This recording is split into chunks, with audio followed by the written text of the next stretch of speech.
নমস্কাৰ আপোনালোকক সকলোকে প্ৰথমতে চেনেলটোৰ নতুন ভিডিঅ'ৰ মাজলৈ স্বাগতম জনাইছোঁ। সো বন্ধুসকল, ফাইনালি আজি SCRT DLED পেট এক্সামৰ ৰিজাল্ট ইতিমধ্যে ঘোষণা কৰিলে। আপোনালোকে যিসকলে চেক কৰিছে তেওঁলোকে জানিব পাৰিছে নিজৰ ৰেংক কিমান আছে বা নিজে কিমান নম্বৰ লাভ কৰিছে। গতিকে যিসকলে চেক কৰিব পৰা নাই তেওঁলোকে scrt.co.in এইটো অফিচিয়েল ৱেবছাইটলৈকে আহিব। তাৰপিছত আপোনালোকে যিটো দেখা পাইছে নিউ পেট 2024 ৰিজাল্ট আৰ লাইভ নাও, ইয়াতে ক্লিক হেয়াৰ টু চেক, ইয়াতে ক্লিক কৰি দিব। ক্লিক কৰাৰ পিছত আপোনালোকৰ সন্মুখত এনেকুৱা আহি যাব। চাওক কোনটো ডিষ্ট্ৰিক্টৰ আপোনালোকে এক্সাম দিছিলে বা কোনটো ডিষ্ট্ৰিক্টত চাব বিচাৰে, ডাইৰেক্টলি আপোনালোকে PDF ডাউনলোড কৰিব পাৰিব। যেনেকুৱা মই ধৰক ইয়াতে বঙাইগাঁও ডিষ্ট্ৰিক্টৰ বাবে এইখন ডাউনলোড কৰিছোঁ আৰু ইয়াতে আপোনালোকে চাব পাৰিব চিৰিয়েল নম্বৰ, ইয়াতে ৰোল নম্বৰ দিয়া থাকিব, কেণ্ডিডেটৰ name, father's name, exam district অৰ্থাৎ কোনটো ডিষ্ট্ৰিক্টত এক্সাম দিছিলে আৰু মাৰ্ক কিমান লাভ কৰিছে। অৰ্থাৎ ইয়াতে কাট অফ, এতিয়ালৈকে কাট অফ লিষ্টটো নিদিয়ে, আপোনালোকে কাউন্সেলিংহে কৰিব লাগিব। তাৰপিছত ফাৰ্ষ্ট কাট অফ যেতিয়া প্ৰকাশ কৰিব তাৰপিছতহে আপোনালোকে জানিব পাৰিব। তো এতিয়া আপোনালোকে কি কৰিব লাগিব, এইটো সম্পূৰ্ণ ডিটেইলছ আপোনালোকক ষ্টেপ বাই ষ্টেপ ভিডিঅ'টোত বুজাই দিয়াৰ চেষ্টা কৰিম। প্ৰথমৰ পৰা শেষলৈকে চাই থাকিব। চ' ইয়াতে চাওক যে online counselling will be held from 3 PM 24 September to 27 September ৰাতি 12টা বজালৈকে ইয়াতে চলিব। চাওক যিটো আপোনালোকৰ এক্সামৰ শ্বেডিউল লিখা আছিলে, সম্পূৰ্ণ গোটেই শ্বেডিউল ইয়াতে লিখাই আছে, আপোনালোকে চাব পাৰিব। 23 ছেপ্টেম্বৰ আজি ইয়াৰে ৰিজাল্ট ঘোষণা কৰিছে আৰু যিটো ফাৰ্ষ্ট কাউন্সেলিং এইটো অহাকালিৰ পৰা অৰ্থাৎ 24 ছেপ্টেম্বৰৰ পৰা ষ্টাৰ্ট হৈ যাব। আপোনালোকক ক'লোৱে যে আবেলি 3 বজাৰ পৰা আপোনালোকে কাউন্সেলিং কৰিব লাগিব আৰু কৈছে যে ইয়াতে instruction will be provided in time, ইয়াতে ইনষ্ট্ৰাকশ্যনসমূহ টাইমমতে আহি যাব আপোনালোকৰ। তাৰপিছত চাওক ইয়াতে important, it is mandatory for the candidate to participate in online counselling. আৰু অনলাইন কাউন্সেলিংটো আপোনালোকে 24 তাৰিখৰ পৰা 27 ছেপ্টেম্বৰৰ মাজত ভিতৰত কৰিব লাগিব। আৰু যিসকল মন কৰিব, যিসকলে কাউন্সেলিং নকৰিব তেওঁলোকৰ ছিটটো কিন্তু কেঞ্চেল কৰি দিয়া হ'ব। গতিকে আপোনালোকে সকলোৱে মেণ্ডেটৰী হয়তো যদি ৰিজাল্ট অফ দ্য এলটমেণ্ট যিটো যে আপোনালোকে কাউন্সেলিং কৰাৰ পিছত কাউন্সেলিঙৰ সময়ত কলেজ চিলেক্ট কৰিব লাগিব, আপোনালোকে কোনটো প্ৰিফাৰেঞ্চ দিয়ে আৰু আপোনালোকৰ সকলো ডিটেইলছসমূহ বহাব লাগিব। তাৰপিছত ৰিজাল্ট অফ এলটমেণ্ট যিটো ফাৰ্ষ্ট ৰাউণ্ড কাউন্সেলিং তাৰে আপুনি কোনটো কলেজত এডমিশ্যন পালে সেইটো লিষ্ট প্ৰকাশ কৰিব 30 ছেপ্টেম্বৰ তাৰিখে।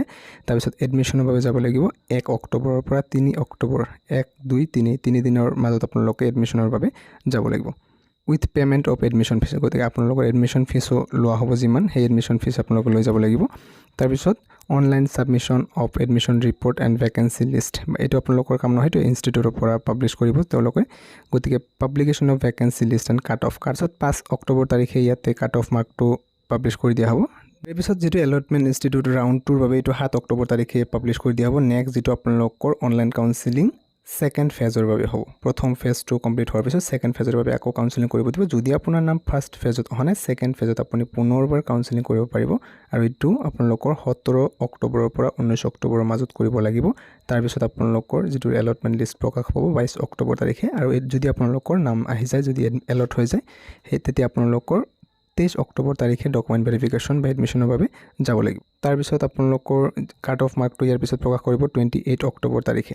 লগতে ইয়াতে কৈছে কণ্টেক্ট আছ ফৰ এনি কুৱেৰি, যদি আপোনালোকৰ কিবা কুৱেৰি বা কুৱেশ্যন থাকে তেন্তে আপোনালোকে ইমেইল কৰিব পাৰে, যিটো ইমেইল ID দিয়া আছে scrtpet2024@gmail.com বা কণ্টেক্ট নম্বৰ দিয়া আছে, ইয়াতে আপোনালোকে যোগাযোগ কৰি কিবা সমস্যা থাকিলে জানিব পাৰে তাৰ বিষয়ে।